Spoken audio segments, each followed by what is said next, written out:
இமோஷனலா பேசினா, இப்போ ஒரு மையத்தடக்க போயிட்டோம், அந்த மைய வாடியில வச்சு கத்தி கொளறி பயன் பண்றாள். இமோஷனலா பேசினா அன்றைக்கு லுகர் தொழுக, அன்றைக்கு அசர் தொழுக, ஹலாஸ் அடுத்த அன்றைக்கு முடிஞ்சு. ஒரு வெள்ளிக்கிழமை வந்தா மாஷா அல்லாஹ் ஹத்தீப் வந்து அருமையாக பேசுகிறார். அன்புள்ள சகோதர சகோதரிகளே, நபிகள் நாயகம் ஸல்லல்லாஹு அலைஹி வஸல்லம் அவர்கள் தன்னுடைய இறுதி காலகட்டத்திலே நோய்வாய்ப்பட்டிருந்தார்கள். அவர்களால் நடக்க முடியவில்லை. அப்படி இருக்கும் போது பள்ளிக்கு அவர்கள் 2 சஹாபாக்களின் தோள்களிலே கைகளை போட்டுக்கொண்டு கால்கள் இடுபட பள்ளிக்கு போய் இருந்து தொழுகை நடத்தினார்கள் என்று சொல்லுகிற போது ஹத்தீப் அழுகிறார், நாமும் அழுகிறோம். அவர் கேட்கிறார், இன்ஷா அல்லாஹ் இன்றிலிருந்து தொழுவோமா என்று கேட்டால் ஓம் என்று சொல்றோம். 2 நாளைக்கு பிறகு தொழுகை இல்லை. இன்னாலில்லாஹி. ஏனென்றால் தொழுகையினுடைய சட்டம் தெரியும், தொழுகையினுடைய முறை தெரியும், யாரை தொழுகிறோமோ அவனை தெரியாது. யாருக்கு சுஜூது செய்கிறோம் அவனை பற்றி பூர்ண நாலேஜ் இல்லை. அப்ப என்ன செய்ய வேண்டும்? படிக்கணும். படிக்கிறதுக்கு என்ன வழி? யோசிக்கணும். சும்மா இப்படி இருந்த எல்லாரும் மௌத்தாகலாம். நிறைய சொத்து இருக்கும், வச்சுட்டு தான் போறோம். நிறைய பேர் ஓடி ஓடி உழைப்பாங்க. பேனுக்கு வர டைம் இல்லை, ஹொத்துபா வாரத்துக்கு டைம் இல்லை, ஒரு ஒரு புக் வாசிக்க டைம் இல்லை, குர்ஆன் ஓத டைம் இல்லை, ரைட்? ஒரு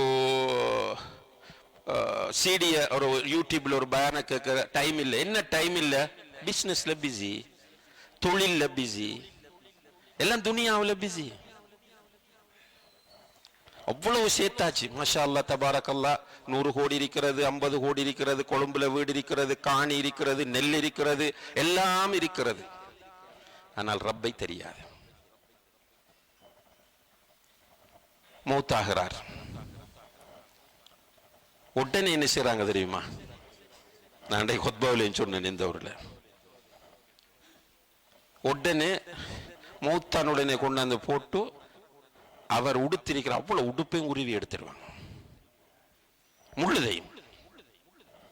கடைசியில் சில உடுப்பு கலட்டையிலாட்டி சீசரை போட்டு கத்தரிக்கோலை போட்டு வெட்டி எடுத்துருவாங்க. எடுத்துட்டு நான் அடிக்கடி சொல்ற உதாரணம், சின்ன ஒரு மோதிரம் 1000 ரூபா, சில நேரம் அதை விட குறைஞ்ச மோதிரம், அதையும் கலட்டி எடுத்துருவாங்க. எடுக்கக்குள்ள ஒரு ஆள் சொல்லுவார், இந்த பல்லு கட்டிக்கிறிக்கார், மௌலிகை கோல் போடு. மௌலிகை கோல் போட்டு, பாப்பா பல்லு கட்டிக்கிறிக்கார், அந்த பல்லோட வைக்கலாமா இல்லை அந்த பல்லையும் எடுக்கணுமா? இன்னாலில்லாஹி ஒன்றும் இல்லை, அரணா கொடியும் இல்லை. எல்லாத்தையும் உருவி எடுத்ததுக்கு பிறகு கழுவி குளிப்பாட்டி, அதே போல ஒரு சீலை, அதான் கஃன் துணி. அந்த கஃன் துணியால் என்னுடைய உங்களுடைய மனைவி நமக்கு ஒரு தலைவணியோட தச்சு போட்ட படுக்க மாட்டோம். அந்த கஃன் துணியால நம்மட வீட்டில் ஒரு தலையணை உரை தைத்து தந்தால் அதுல படுக்க மாட்டோம். அப்படியான ஒரு துணியால நம்மளை போத்தி கொண்டு போய் கபருக்குள்ள வைக்க. இங்க இருக்கு 100 கோடி ரூபாயோட சொத்து இருக்கு, பெரிய ஹைஃபை வீடு இருக்கு, கார் இருக்கு, எல்லாம் இருக்கு. யாரு வந்தா கூட? பொண்டாட்டி வந்தாங்களா? பிள்ளைகள் வந்தார்களா? ஒத்தரம் வாரல்ல. அன்புள்ள சகோதர சகோதரர்களே, இது நம்முடைய சிந்தனையை தூண்ட வேண்டும், நம்ம யோசிக்க வேண்டும். அதுக்காக பொருளாதாரத்தை தேடக்கூடாது என்று நான் பேசுறேன் என்று தவறா புரிஞ்சு கொள்ளாதீங்க. 100 கோடி 1000 கோடி உழைக்க முடியுமாக இருந்தாலும் உழையுங்கள். இப்போ உஸ்மான் ரலியல்லாஹு அன்ஹு பெரிய கோடீஸ்வரனாக இருந்தவர்.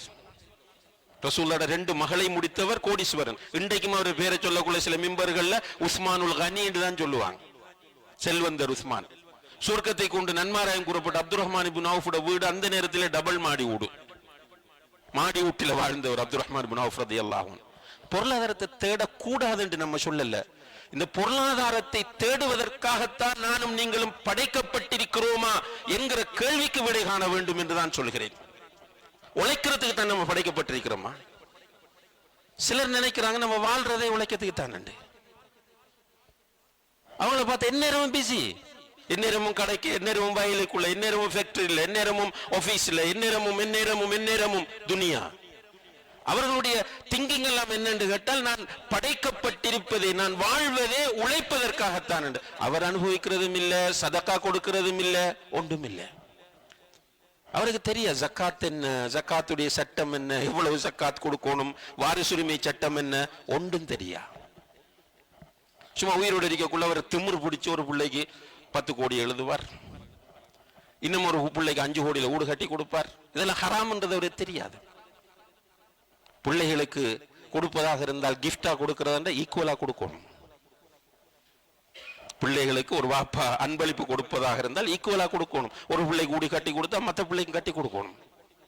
ஒரு பிள்ளைக்கு கார் வாங்கி கொடுத்தா மற்ற பிள்ளைக்கு வாங்கி கொடுக்கணும். ஆம்பளை பொம்பளை எல்லாருக்கும். உயிரோடு இருக்கக்குள்ள குர்ஆன் சொல்லுகிற சொத்து பங்கீடு என்பது கிடையாது. குர்ஆன்ல சூரத்து நிசாவில் அல்லாஹ் சொல்லக்கூடிய சொத்து பங்கீடு என்பது உயிரோடு இருக்கும் போது இல்ல, அது மௌத்தானத்துக்கு பிறகுதான் சொத்து பங்கீடு. இவர் பெரிய சொத்து பங்கீட்டுல நான் செஞ்சிட்டேன் சரியான்னு சொல்லுவார். அப்படி எல்லாம் இல்லை. என்னென்ன நாலேஜ் இல்ல. அவர் மார்க்கத்தை படிக்கிறது டைம் ஒதுக்கல. குறைந்தது வெள்ளிக்கிழமை ஜும்மாவுக்காவது மெம்பருக்கு ஏறுவதற்கு முன்னால் வாராராண்டா இல்லை. எனவே அன்புள்ள சகோதர சகோதரிகளை இந்த விஷயத்தை நம்ம சரியாக புரிந்து கொள்ள வேண்டும். நாம் படைக்கப்பட்ட நோக்கம் என்ன? இபாதத் செய்வது என்று சொன்னா எப்படி இபாதத் செய்யறது? நம்ம நினைச்ச மாதிரி இபாதத் செஞ்சுட்டு போலாமா? கேள்விப்படுற மாதிரி இபாதத் செஞ்சுட்டு போலாமா? அவரும் இவரும் சொல்ற மாதிரி இபாதத் செய்யலாமா? இல்லை. இபாதத் செய்வதை சொல்லித் தருவதற்காகத்தான் நபி ஸல்லல்லாஹு அலைஹி வஸல்லம் அவர்களை அல்லாஹ் அனுப்பினான். எனவே அவர்கள் சொல்லுகிற முறையில் தான் இபாதத் செய்ய வேண்டும். அவர்கள் சொல்லுகிற முறையில் இபாதத் செய்ய வேண்டும் என்று என்ன செய்யணும்?